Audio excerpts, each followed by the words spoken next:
The Strength to Breathe by Peter Gracey. The greatness in me is yet to come, as long as I have the strength to breathe. To know myself and to know my worth is to know my God indeed.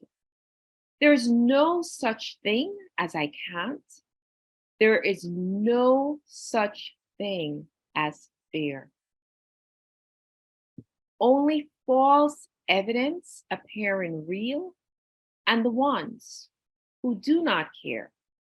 I will not lean on my own understanding and find what my purpose serves, and trust in God and not in man while I experience my time on earth.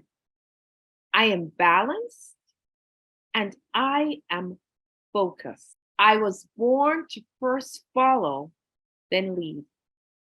I will only love and never judge as long as I have the strength to breathe.